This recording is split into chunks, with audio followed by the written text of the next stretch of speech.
भारत चांद पर पहुंच गया, लेकिन हम भी से पीछे तो नहीं है। हमारे हुक्मरानों ने हमें दुश्मन के आगे सर झुकाने नहीं दिया है। आज भारत चांद पर पहुंच गया तो भाई क्या हुआ, हम तो पहले ही आसमान पर हैं। हमारे मुल्क में महंगाई आसमान पर है, बिजली के बिल आसमान पर हैं, गैस की कीमतें आसमान पर हैं, पेट्रोल के रेट आसमान पर हैं, डीजल के नर्ख आसमान पर हैं, मिट्टी के तेल की कीमतें आसमान पर हैं, डॉलर आसमान पर है, हवाई जहाज के टिकट आसमान पर हैं, रेलवे और बसेस के किराए आसमान पर हैं, अशियाए खुरोनोश की कीमतें आसमान पर हैं, खाने के तेल की कीमतें आसमान पर हैं, आटा आसमान पर, चीनी के रेट आसमान पर, चावल के दाम आसमान पर, दाल की कीमतें आसमान पर, सब्जी की कीमतें आसमान पर, फल के दाम आसमान पर, बीफ और मटन की कीमतें आसमान पर, मुर्गी का गोश्त आसमान पर, दूध के रेट आसमान पर, चाय की पत्ती की कीमत भी आसमान पर, दवाओं की कीमतें भी आसमान पर, अस्पतालों के अखराजात भी आसमान पर, स्कूल्स की फीस आसमान पर, मुल्की कर्जे आसमान पर, हुकूमती अखराजात आसमान पर, हुक्मरानों की अय्याशियां आसमान पर। दुनिया में जय हिंद, वंदे मातरम। दोस्तों भारत में जो ये चंद्रयान का मिशन है उसको सक्सेसफुली कंप्लीट तो कर लिया, लेकिन अब पाकिस्तान में भी कुछ ऐसे स्कूल हैं, ऐसे इंस्टीट्यूशन हैं जिनको मदरसा कहा जाता है, और इन मदरसों में पढ़ने वाले बच्चे कैसे होते हैं इस वीडियो में आप जानोगे, और उनके क्या विचार हैं जब चंद्रयान की खबर उन तक पहुंची है और भारत ने चंद्रमा के ऊपर जो ये चंद्रयान भेजा है उसकी खबर जब उनके उन मदरसा में पढ़े हुए बच्चों के पास पहुँचती है तो उनका क्या रिएक्शन है इस वीडियो में जानेंगे। दोस्तों वीडियो आपके लिए लेकर आया हूं मैं Indian media latest YouTube channel से, और इस वीडियो का जो टॉपिक है कि इंडिया का चंद्रमा पर जाना हराम है इस्लाम के अकॉर्डिंग। तो इस्लाम के अकॉर्डिंग ये कहते हैं कि भारत अगर चंद्रमा पर गया है तो वो हराम है। तो देखते हैं ये वीडियो, और वीडियो के एंड में मैं अपने व्यू अपने विचार डिटेल में बताऊंगा। तो वीडियो पूरा जो देखेगा, चैनल अगर सब्सक्राइब नहीं करा है दोस्तों मित्रों भाई और बहनों तो जरूर कर लीजिए। हमारा मुल्क जो इंडिया है, साथ हमसाया मुल्क है हमारा, उसने इतनी तरक्की कर ली, उसने इतना बड़ा वर्ल्ड रिकॉर्ड बनाया कि साउथ पोल पे जाने वाला दुनिया का पहला मुल्क बन गया। हम ऐसा कुछ काम क्यों नहीं कर पाए? उस्ताद हम आते थे टैंकी से पानी साफ हो तो टूटियों में पानी साफ आता है। अब हमारे हुक्मरान गंदे, पीछे आवाम ने भी इस तरह गंदी होना है। अच्छा, इसलिए अब हम काम नहीं करेंगे जी। अच्छा, एक चीज़ बताओ कि हमारे जो मुल्क के पाकिस्तान के जो साइंटिस्ट हैं या फिर जो हुक्मरान, चलो ले लेते हैं, आपने बात की, वो हमें कहते हैं कि इंडिया से जो है दोस्ती ना करो, उनसे दुश्मनी करो, वो इस्लामिक मुल्क नहीं है। आपको लगता है कि हमें उनकी बात माननी चाहिए? मेरे आका ने फरमा दिया दुश्मन कोई काफिर किसी का मुसलमान का दोस्त नहीं बन सकता। जब मेरे आका ने फरमा दिया तो वो तो बात हक है। मेरे मालिक ने फरमाया, जो भी मेरे महबूब ने फरमाया बात सच है। जब मेरे मालिक ने फरमा दिया मेरे महबूब ने, तो कहा कोई हिंदू या कोई काफिर मुसलमान का दोस्त कभी नहीं बन सकता, जितनी देर तक वो काफिर ना हो जाए या हिंदू ना हो जाए। भैया अब जो कई लोग आते हैं ना यहाँ पर, मोमिन आते हैं, बोलते हैं भैया नहीं ये ऐसी बात नहीं है, ये जो बात लिखी हुई है कि कोई भी मुसलमान जो है वो हिंदू को अपना दोस्त नहीं बना सकता, बोला नहीं उसमें ऐसी बातें नहीं लिखी हुई हैं। और पाकिस्तान के ऐसे बहुत सारे बड़े स्कॉलर बनते हैं अपने को, वो शुगर कोट करने की कोशिश करते हैं। अब देखिए ये है मदरसा से पढ़ा हुआ बच्चा, और मदरसे का इंटेलिजेंट बच्चा है, ये बहुत इंटेलिजेंट बच्चा है भाई साहब, इसको सब कुछ आता है। देखिए क्या बोल रहा है ये इंटेलिजेंट बच्चा। तो आपको भी तबलीग का दर्स दिया जाता है? जी। क्या दर्स दिया जाता है तबलीग का? कुरान के बारे में बताते हैं, कुरान में ये है, कुरान में ये है। अच्छा, कुरान में तो ये भी बताया जाता है कि जो नॉन मुस्लिम है उनके साथ अच्छा सलूक करो, उनके साथ ज्यादती ना करो, उनके साथ जुल्म ना करो। तो फिर हम ये जो काफिर का वर्ड क्या है कि सामने वालों को दुख पहुंचाते हैं, उन्हें तकलीफ पहुंचाते हैं। कुछ भी भाई, ये जो मोहतरमा है जो इंटरव्यू ले रही है, ये कुछ भी कुरान में ऐसा कहीं नहीं लिखा हुआ है कि नॉन मुस्लिम के साथ अच्छा सलूक करो। भाई नहीं लिखा हुआ। Naila Pakistani reaction YouTube channel से आ रही है, ये नहीं लिखा हुआ ऐसा। पढ़ो जाके, कुरान नहीं पढ़ी तुमने, पढ़ो, वहाँ पर नहीं लिखा हुआ ऐसा। वहाँ पर लिखा हुआ है कि जो नॉन मुस्लिम है ना, सबसे बदतर मखलूक हैं, सबसे निज्जस हैं, वो काफिर बोला गया उनको, बहुत ही गंदे शब्दों से मतलब इस्तेमाल करे गए। मैं बोल नहीं सकता, लेकिन पढ़िए जो आप कह रहे हो ना कि वहाँ लिखा हुआ नॉन मुस्लिम बहुत अच्छा, ऐसा नहीं लिखा हुआ किताब में। ये बच्चा स्कॉलर है, तुम्हारे ऐसे लोग तो मतलब क्या पढ़ेंगे कुरान, इन्होंने पढ़ी हुई कुरान। पेट फैलाते हैं। आपको नहीं लगता कि हम ऐसे अल्फाज यूज नहीं करने चाहिए? ये तब दौर फितने का आ गया ना, कोई अच्छा भी करे उसको भी कहेंगे ये अच्छा कर रहा है, कोई बुरा करेगा उसको कहेंगे बुरा कर रहा है। ये फितने का दौर आ गया है। अच्छा, लास्ट पे क्या पैगाम दोगे जो इंडिया ने किया है, इस उनकी जीत पे क्या कहोगे? अब पाकिस्तान को होना चाहिए जब नमाज का टाइम हो दुकानें बंद करें। अल्लाह ताला में कुरान पाक में या अय्युहल्लज़ीना आमनू इज़ा नुदिया लिस्सलाति मिन यौमिल जुमुअति फस्अऊ इला ज़िक्रिल्लाह, ईमान वाला जब अज़ान जुमा हो जाए तो फिर दौड़ो जुमे की तरफ। फिर कोई भी काम करो वो हराम है। जब नमाज का टाइम हो जाए फिर चलो मस्जिदों में।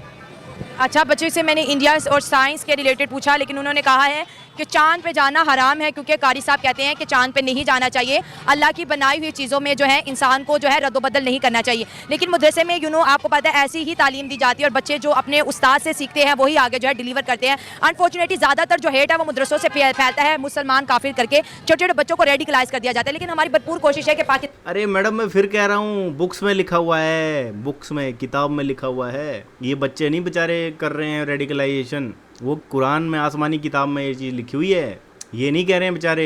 आप कहाँ पर, अभी देखिए आगे देखना। पाकिस्तान की तरफ से पूरी दुनिया को एक अमन और एक मोहब्बत का पैगाम जाए। सबसे पहले ये बताएं क्या पढ़ते हैं, क्या कर रहे हैं? मैं दरअसल निज़ामी का स्टूडेंट हूँ और मैं 5वीं साल में, और जामिअतुल मदीना से मैं पढ़ रहा हूँ और तकरीबन 5 साल हो चुके हैं मुझे। इंशाल्लाह 3 साल में इंशाल्लाह मैं जो है कोर्स मुकम्मल हो जाएगा। कोर्स मुकम्मल करके क्या बनोगे? इंशाल्लाह वैसे तो मेरा ISI के अंदर जाने का बहुत शौक है। अच्छा। इंटेलिजेंस को मैं बहुत ज़्यादा लाइक करता हूँ, तो यही शौक है कि बड़े होकर इंटेलिजेंस बनना है इंशाल्लाह। तो ज़मीन भी तो मालिक ने बनाई है, फिर ज़मीन पे हम क्यों रह तो मेरे मालिक ने रहने के लिए बनाई है। और चांद मेरे मालिक ने बनाया। चांद सुबह से जाता है, शाम को नीचे आता है। इस तरह से चांद पे नहीं जाना चाहिए। ज़मीन तो मेरे मालिक ने रहने के लिए बनाई हुई है, इस वजह से। तो चांद भी तो मालिक ने हमारे लिए बनाया हुआ है ना? वो तो रोशनी के लिए बनाया मेरे मालिक ने, मेरे महबूब की वजह से। अब जैसे इंडिया गया है, वो चांद के ऊपर उतरा है, वो कह रहे हैं कि इसके अंदर से कीमती। भैया चांद बनाया हुआ है रोशनी के लिए, ठीक है। मालिक ने ना चांद बनाया हुआ है रोशनी के लिए। सुनो, चांद की अपनी रोशनी है ही नहीं, सूर्य से रोशनी ले रहा है वो, लेकिन भैया रोशनी के लिए बनाया है। मेटल्स हैं, इसके अंदर से पानी है, यहाँ से चीज़ें जो है हम जो है यहाँ पे बेस बना सकते हैं। ये ज़मीन वालों के कोई काम आएगी, तो क्या वो गलत कर रहे हैं? उन्हें गुनाह मिलेगा? इंडिया कौन सा इस्लाम के मुताबिक काम करता है? इंडिया कोई नहीं इस्लाम के मुताबिक काम करता। वो तो मुसलमानों का बेड़ा गर्क करना चाहते हैं। वो कैसे? वो बेड़ा गर्क करना चाहते हैं। वो कहते हैं इस मुल्क में इस्लाम आ गया तो ये सलाउद्दीन यूबिया से बातें करेंगे, कुरान की बातें करेंगे। वो इस मुल्क को कुरान को ख़त्म करने चाहते हैं। आजकल हमारे हुक्मरान इस तरह के हैं, वो कुरान को कहते हैं यहाँ से कुरान का नाम ही ना ले। वो तो सिर्फ ये मुसलमान है जो कुरान कहते हैं, इस वजह से कुरान का नाम लिया जा रहा है, वरना वो तो कुरान को यहाँ से ख़त्म कर दें। अच्छा, इंडिया में आपको पता है कि मुसलमान रहते हैं या नहीं रहते? जी रहते हैं। कितने रहते हैं, कोई आइडिया है? गालबन लाख से ऊपर ही हैं। लाख नहीं, पाकिस्तान की पूरी आबादी 22 करोड़ है और इंडिया के अंदर 27 करोड़ मुसलमान रहते हैं। अगर इंडिया इस्लाम खत्म करना चाहता तो इतने मुसलमान वहाँ पर कैसे होते? तो वो जब जो जाते हैं वो आते तो नहीं ना वापस। जो जा रहे हैं बस वही जा रहे हैं, आते तो नहीं ना वापस। कौन जा रहा है और कौन नहीं आ रहा? अवाम जा रही है। पाकिस्तान से लोग इंडिया जा रहे हैं? जी नहीं, इंडिया के अंदर पार्टीशन जब हुई, जब मुल्क बने, वो आपको बताया? भैया यहाँ पर मत आओ भैया। देखो बोला है इंडिया जाते हैं वापस नहीं आते। पता क्यों नहीं आते? यहाँ पर सब कुछ मिल रहा है ना उन्हें, यहाँ सारी फैसिलिटी मिल रही है, इसलिए वो हिंदुस्तान में आते हैं, यहीं रिश्तेदार बन के यहीं पे बस जाते हैं। अभी वो रोहिंग्या भी आए हुए हैं। कश्मीरी पंडितों को कश्मीर में सरकार नहीं बसा पाई, लेकिन रोहिंग्या जो है वो कश्मीर में बस गए हैं। ये हमारे देश की जो सेकुलर सरकारें हैं भैया, ये हो रहा है हमारे देश में। उनको यहाँ मत लाओ। मैं तो ये कहता हूँ जो यहाँ वाले हैं भैया चले जाओ, आपके लिए एक अलग देश दे रखा था, है ना। अब तो वो नहीं रहे ना पुराने वाले नेता, सेकुलर नेता, 1947 वाले सेकुलर नेता तो नहीं है। तो अब भैया उनकी बातें खत्म हो चुकी हैं और आप जाइए आपके लिए अपने देश। है कि इंडिया पाकिस्तान कैसे बने? वो हमें कुरान के बारे में बताते हैं सर। अच्छा, कुरान ज़मीन के बारे में क्या कहते हैं? ज़मीन फ्लैट है या गोल है? ज़मीन गोल है, फ्लैट भी है। फ्लैट है कि गोल है? एक चीज़ बताओ। फ्लैट। देखिए बच्चे ये कह रहे हैं कि जो नॉन मुस्लिम हैं उनको पहले। भैया देखो, इस मदरसे के बच्चे ने बता दिया धरती फ्लैट है और ये प्लेट की तरह है, ऐसे प्लेट, और प्लेट के ऊपर छोटे छोटे 2 तारे हैं। जो बड़ी वाली लाइट है, बड़ी वाली लाइट है वो सूर्य है, और छोटी वाली लाइट है वो चंद्रमा है, चांद है, जिसको चांद बोलते हैं। चांद, वैसे चंद्रमा बोलना चाहिए। काफिर को, उसके बाद हिंदू को, सिख को, ईसाई को। लेकिन बच्चों मैं आपको ये बताती हूँ, अगर हम किसी से मोहब्बत करें, किसी को रिस्पेक्ट दें, तो बदले में वो भी रिस्पेक्ट देगा। अगर हम किसी को काफिर कहेंगे तो वो भी हमें बुरे अल्फाजों से याद करें, क्योंकि ये एक बुरा लफ्ज़ है। बुरा, अगर मैं आपको किसी बुरे नाम से पुकार रही हूँ, आपको बुरा लगेगा, आप रिएक्ट करोगे। तो अच्छा नहीं कि हमारे इस्लामी मुद्दे से लोगों को अमन का, मोहब्बत का पैगाम दे बनिस्बत हिंदू काफिर करने के? जी ऐसे यही पैगाम दिया जाता है हिंदू काफिर करने का। वैसे भी नहीं, ये हमने जो आपको बताया ना कि उनको काफिर कहेंगे, ये अपने समझने के लिए। अच्छा, कहते नहीं हो? कहते यही है, जो उनका फिरका है कि ये वो कहते हैं कि हम यहूदी हैं, तो उनको यहूदियों से जाना जाता है। ठीक है, आपको बताया कि 2 टर्म है, एक मुस्लिम है, एक नॉन मुस्लिम को काफिर कहते हैं। जैसे नॉन मुस्लिम कहते हैं, इसी तरह। लेकिन आप मुंह पे नहीं बोलोगे? नहीं, मुंह पे क्यों बोले? हिंदू को हिंदू ही बोलोगे? जाहिर बात है, जब हिंदू है ही काफिर, पता है हमें काफिर है तो हिंदू ही है। भैया काफिर का मतलब है जो अल्लाह को नहीं मानता, रसूल को नहीं मानता, और बोला काफिर को तो जहन्नम की आग में जलाया जाएगा। तो जितने भी नॉन मुस्लिम हैं सब सुन लो। अगर आपको लगता है कि मैं गलत बोल रहा हूँ तो आप कुरान पढ़िए। ये जो बच्चे हैं ना मदरसे के स्कॉलर बच्चे, मैं फिर कह रहा हूँ बार बार, वो जो पहले वाला बच्चा था जिसने कहा था अर्थ फ्लैट ये है, वो सबसे इंटेलिजेंट बच्चा है मदरसे का, और ये भी दोनों बहुत अच्छे नंबर लेके पास होते हैं मदरसे से। तो ये झूठ नहीं बोल रहे हैं। बल्कि जो मोहतरमा यूट्यूबर है, ये तो पैसे के लिए काम करती है, ये तो व्यूज़ के लिए, इंडियंस को रिझाने के लिए ये ऐसी चीज़ें बोल रही है, क्योंकि इसको लगता है कि इंडियंस अगर काफिर बोल के वो बुरा मान जाएंगे ना व्यूअर उनके, तो इसीलिए मैं झूठ नहीं बोल रहा। मेरी एक एक बात बिल्कुल सच्ची है। कुरान पढ़ो आप। ठीक है दोस्तों, मैं आपको ये बताऊं कि बच्चों को ये बताया गया है कि जो अल्लाह को नहीं मानता वो काफिर है। हम जो है चीज़ों को बेहतर करने की कोशिश कर रहे हैं कि सामने वाले के ऊपर अच्छे तासुरात, एज अ मुस्लिम हमारे अच्छे तासुरात। अगर हम हिंदू को हिंदू बोलेंगे, सनातनी को सनातनी, सिख को सिख बोलेंगे, तो इससे वो कभी दुखी नहीं होगा, इससे वो नाराज़ नहीं होगा। लेकिन जब हम कहते हैं तुम काफिर हो तो ये चीज़ें उनको नाराज़ करती हैं। तो हमें पूरी दुनिया को अमन और मोहब्बत का पैगाम देना, नफरत का नहीं देना। जी जी, अमन और मोहब्बत का पैगाम देना चाहिए इस्लाम के दायरे में रहते हुए, ठीक है। जिस हद तक हो सके, जिस हद तक आप, जैसे इस्लामी रियासत है ये पाकिस्तान, ठीक है, जितना प्रोटेक्ट उनको कर सकते हैं। जैसे कि अभी जड़ावाला में वाक़या हुआ, ठीक है, गलत हुआ, लेकिन उससे पहले भी उन्होंने, सुनने में ये आया, देखा भी गया कि उन्होंने भी मादल्ला कुरान पाक की गुस्ताखी और आका अलैहिस्सलाम की मादल्ला उनके बारे में अल्फाज लिखकर चार्ट वगैरह पे रखे थे। लेकिन जो भी है उसकी वजह से सारा इकदाम हो, लेकिन गलत हुआ, उनके मोहल्ले को जलाया गया, जो भी किया गया गलत किया गया। इस्लाम जितने हद तक प्रोटेक्शन दे सकता है उनको देनी चाहिए, हर फर्ज को लाजिम है कि उनको प्रोटेक्शन दें। बिल्कुल ठीक कह रहे हैं। जो क्रिश्चियन कम्युनिटी के साथ हुआ, जिन्होंने गुस्ताखी की थी, कोर्ट तक हमें जाना चाहिए था, अदालत के थ्रू उसको सजा देनी चाहिए थी, लेकिन क्रिश्चियन कम्युनिटी पे या हिंदू कम्युनिटी पे हमले होना ये सरासर नाजायज़ बात है। बहुत अच्छा लगा। आखिरी सवाल ये बताओ, आप इंडिया को अपना दोस्त मानते हो या दुश्मन? हम जो जितनी भी कम्युनिटीज़ है ना, वैसे तो जाहिर बात है कि इंडिया पाकिस्तान का दुश्मन है, ठीक है। कैसे दुश्मन है? दुश्मन ये है कि हमारे खिलाफ इनकी काफ़ी जंगें हो चुकी हैं, ठीक है। लेकिन जंगें तो हमने लड़ी हैं, उन्होंने तो नहीं लड़ी। वो ही हम पे शुरू से वो जुल्म करता रहा ना, इसी वजह से इंडिया। क्या जुल्म किया? देखो, जुल्म तो हमने किया, उनकी जो है मुल्क को जो है हमने पाकिस्तान बना दिया, फिर हमने बांग्लादेश बना दिया, तो ये भारत के तो टुकड़े हमने किए हैं, उन्होंने कैसे जुल्म किया? हम पर जुल्म कर रहे थे तो हमने अपनी जान बचाने के लिए अपना अलग मुल्क बनाया। अगर देखो वहाँ अगर मुसलमानों पर भारत जुल्म करता तो वहाँ पे 27 करोड़ मुसलमान और 4.5 लाख मस्जिदें कैसे हो? उन पर भी जुल्म हो रहा है। आए दिन आप नहीं देखते सोशल मीडिया पे कोई मस्जिद जल रही है, किसी कॉलेज में हिजाब पर पाबंदी लग रही है, ये इस्लाम के खिलाफ ही सारा कुछ कर रहे हैं। भाई भारत में ना संविधान से इंडिया चल रहा है, और क्योंकि मुसलमानों को भारत में संविधान से चलाया जा रहा है, उनको ना शरीयत पसंद है और वो उनका मजहब कहता है कि शरीयत के हिसाब से चलना चाहिए उन्हें।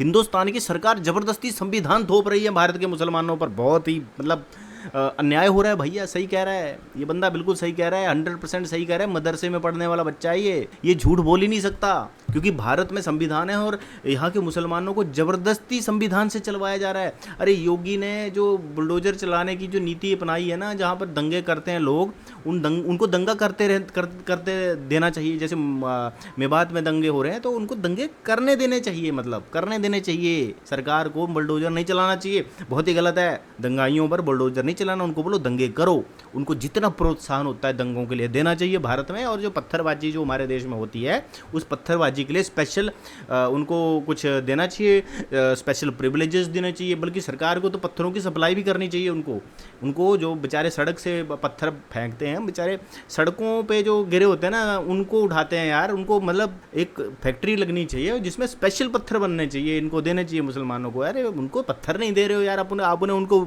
बहुत ही जुल्म कर दिया यार उनके ऊपर। ये अंदर से क्या कहते हैं, इस्लाम को खोखला कर रहे हैं। अच्छा जी, क्योंकि ये इस्लाम हमें कहता है कि औरतों को पर्दा किया जाए, लेकिन पिछले काफ़ी देर पहले ये बात मशहूर हुई थी कि एक लड़की जो है उसको क्या कहते हैं हिजाब उसका तारा जा रहा था और वो लड़की ने डटकर उनका मुकाबला किया है। और इसी तरह इस्लाम जिस तरह हमें क्या कहते हैं कि हमने अपनी इज़्ज़त की हिफाजत करनी है, वो हमारी इज़्ज़तों को कहते हैं उछाल रहे हैं। इसीलिए हमने अपने दिफा करने के लिए मुसलमान हम अलहदा इसीलिए हुए हैं ताकि हम पर जुल्म ना किया जाए, हम अल्लाह ताला की। अरे भैया ये जो तुम्हारे सामने ये रिपोर्टर है, पहले इसको तो हिजाब में डालो। अरे तुम हिंदुस्तान में वो स्कूल की ड्रेस थी, स्कूल की ड्रेस ना पहन के वो हिजाब पहन रही थी, उसको तुम हिजाब में डलवा रहे हो। ये तुम्हारे सामने जो रिपोर्टर घूम रही है खुले वालों में, पहले इसको तो हिजाब में डालो, उसके बाद हिंदुस्तान की बात करना भाई। क्या कहते हैं खुशी दिल के साथ क्या कहते हैं उनकी इबादत करें, अल्लाह ताला के सामने कि अल्लाह ताला की इबादत कर सकें, ठीक है। मना तो इंडिया भी नहीं करता। देखिए मैं आपकी बातों से एग्री नहीं करती हूँ। जो हिजाब का मामला था, स्कूल के अंदर जिस तरह का आपका यूनिफॉर्म है आप उसी में जाओगे ना। कारी साहब ने कहा टोपी पहनी है तो आप टोपी उतार के आ सकते हो। देखो मस्जिदों में आप कहते हो कि पैंट शर्ट पहन के नहीं जा सकते, जा सकते हो कि नहीं? अच्छा नमाज भी पैंट शर्ट में हो जाती है। यूनिफॉर्म मदरसे का क्या बताओ? यूनिफॉर्म तो जो हमारा वो तो कमीज शलवार ही है। तो देखो वहाँ का भी जो यूनिफॉर्म है बच्चों को वही पहना। अगर आपको हिजाब वाले मदरसे में जाना है तो आप जो, इंडिया में मदरसे भी बहुत है। वो मुस्कान का तो मामला ही हो रहा है, अनफॉर्चुनेटली आपको गलत तरीके से बताया गया है। लेकिन मैं मुस्कान का तो ये कह रहा है, लेकिन वैसे भी बाज़ कॉलेजेस ऐसे हैं उधर और बाज़ कम्युनिटीज़ को आज़ादी से इस्लाम का इजहार करने भी नहीं देते। आए दिन कई मस्जिदें जलाई जा रही हैं, ठीक है। मुसलमान मोहल्ले में लोग रहते हैं ना, और मेंटली टॉर्चर भी काफ़ी लोगों का किया जाता है। इंडिया पूरा कौन बताता है आपको ये सब? ये सोशल मीडिया पे, पाकिस्तानी मीडिया। कभी आपने इंटरनेशनल खबरें पढ़ी है? क्योंकि हमारे मदरसे में, मैं अलग बात कर रहा हूँ, हमारे मदरसे में ये नहीं बताया जाता कि सोशल मीडिया पे क्या हो रहा है। ये हम खुद से देखते हैं सोशल मीडिया पे क्या हो रहा है क्या नहीं, क्योंकि हमें सिर्फ मदरसे में यही पढ़ाया जाता है कि हमने क्या कहते हैं अपने अहकामात जो हैं वो सीखने हैं और लोगों की सलाह करनी है। तो बेटा मैं आपको एक चीज़ बताती हूँ। देखो मैंने आपसे बात की, मदरसे में जो आपको बताया जाता है ना, उसमें से कुछ बातें तो ठीक है कि मोहब्बत का पैगाम दो, सब एक जैसे हैं, इंसानियत की बात करो। लेकिन कुछ चीज़ें आपको जो है ना वो एक्सट्रीमिज़म की तरफ लेके जाती है। जैसे काफिर कहो, इससे नफरत फैलेगी। जैसे आपने कहा वहाँ पे मुसलमानों पे जुल्म हो रहा है, तो मैं रोज़ प्रोग्राम करती हूँ। देखो मैं पाकिस्तान में सोशल मीडिया में कोई चीज़ छुपी हुई है? बताओ। कुछ भी नहीं छुपा हुआ। नहीं छुपा हुआ ना, अगर मैं झूठ बोलूंगी तो मैं एक्सपोज हो जाऊंगी ना। जी। तो वहाँ के जो मुसलमान हैं हमारे पाकिस्तानियों से ज़्यादा वो सुखी हैं। सरकार उनको हज की सब्सिडी भी देता है। क्या आपके पाकिस्तान में सरकार आपको हज पे छूट देती है? नहीं देती ना। देती थी। आप देखो इंडिया में अगर कोई मुसलमान हज करने जाता है ना तो सरकार उसके कुछ पैसे खुद भरती है। वहाँ पे मस्जिदें हैं, वहाँ के जो मुसलमान हैं हर फील्ड में काम कर रहे हैं, अमीर हैं, कारोबारी हैं, मदरसे वहाँ पे इतने ज़्यादा, मस्जिदें इतनी ज़्यादा है, इमाम इतने ज़्यादा है, वहाँ पे महफिलें होती हैं, मिलाद होते हैं, जुलूस निकाले जाते हैं, रबीउल अव्वल मनाया जाता है। तो इंडिया में ऐसा कुछ भी नहीं होता, हमें सिर्फ झूठ बताया जाता है। ये तो नेशनल वाइज हमारे बच्चों के हम सबके ज़हनों में डाला गया ना कि ये किया आपने, सही बात। असल ये है, ये ना कि मदरसों में बताया जाता है, ये पूरे कौम का मसला है, नेशनल वाइज हमारे सब बच्चों नेशन वाइज है। जी। तो दोस्तों इस वीडियो में जो काफिर शब्द का यूज़ किया गया और बहुत सारे लोगों को ये डाउट होगा, तो मैं आपको दिखाता हूँ कि काफिर का मतलब क्या है कुरान से। तो दोस्तों ये है सूरा अल बैना, ठीक है, 98 चैप्टर नंबर 98 का वर्स नंबर 6 है ये कुरान से। और इसमें बड़ा ही साफ लिखा हुआ है कि बेशक अहले किताब और मुशरिकीन से जो लोग अब तक काफिर हैं वह दोजक की आग में हमेशा उसी में रहेंगे, यही लोग बदतरीन खलाइक हैं। तो कौन है काफिर, कौन है बदतरीन खलाइक? खलाइक होता है बदतरीन मखलूक, बदतरीन लोग, सबसे बदतरीन। बदतरीन मतलब सोचो, बदतरीन के लिए कोई शब्द नहीं है। इसको ये भी कहा जा सकता है कि जैसे पोटी होती है, पोटी से भी बदतरीन, सबसे बदतरीन, और उसी में रहेंगे दो जग की आग। ये है कि वो हमेशा किस में रहेंगे? कौन है काफिर? अहले किताब और मुशरिकीन, ठीक है, अहले किताब और मुशरिकीन जो है वो काफिर हैं। तो भैया ये कुरान है 98 का 6, ठीक है, 98 का 6 जाके पढ़ो, साफ लिखा हुआ है। तो कौन सा प्यार का संदेश देना चाहते हो आप? सुगर कोटेड इस्लाम बताते हो। भारत में जो इस्लाम बताया जाता है ना, वो सुगर कोटेड इस्लाम है। ये है असली इस्लाम। ये मदरसे में पढ़ने वाले बच्चे जो हैं वो आपको असली इस्लाम सिखा रहे हैं। ये कहते हैं चंद्रमा के ऊपर जाना जो है वो हराम है। अब जो हमारे साइंटिस्ट वहाँ पर गए हैं और उन्होंने इस्लाम के तरीके से नहीं भेजा चंद्रयान को इस्लाम के तरीके से भेजना चाहिए था। पहले नमाजें पढ़नी चाहिए थी, और जब उसकी लॉन्चिंग का टाइम हो जाए और फिर नमाज का टाइम हो जाए तो पहले नमाज पढ़नी थी, लॉन्चिंग को छोड़ देना चाहिए था। इसलिए ना पाकिस्तान सक्सेसफुल नहीं हो सकता है। और ये कहते हैं, देखो जिसने 5 वक्त की नमाज नहीं पढ़ी ना और एक दिन भी छोड़ दिया, वो दोजक की आग में जलेगा। अब जब आर्मी उधर अटैक हो रहा है तो ये अटैक में तो नमाजें नहीं पढ़ पाते हैं, तो ये भी काफिर ही हैं देखा जाए तो।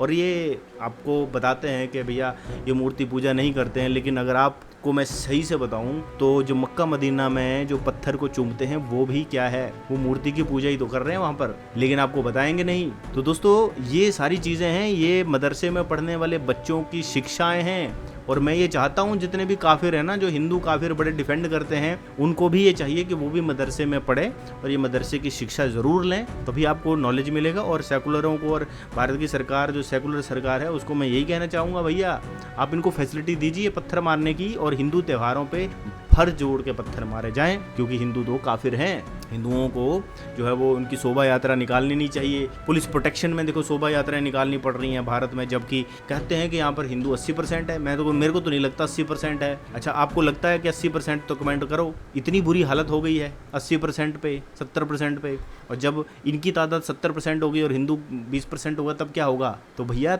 ये चंद्रयान तुमने भेज दिया, बहुत बड़ी बात है। जिस इस्लाम का जब हुकूमत आएगी ना तो फिर आपको बताया जाएगा तरक्की क्या होती है। हिंदुओं, तुम बहुत गूगल के CEO बन रहे हो, बड़ी बड़ी कंपनियों में तुम तरक्की कर रहे हो, तो ये चीज़ें जो है ना तुम्हारी रुक जाएंगी, तुम्हें नहीं रखा जाएगा। अभी ये झंडू जर्नी जैसे लोग कह रहे हैं पूजा पाठ नहीं करनी चाहिए साइंटिस्टों को, जो चंद्रयान छोड़ रहे हैं वो वहाँ पर पूजा पाठ नहीं करनी चाहिए उन्हें। अभी ये ऐसे लोगों को अगर आप आगे बढ़ाओगे ना, ये पूजा पाठ बंद करा देंगे तुम्हारा। कौन सा सेकुलरिज्म?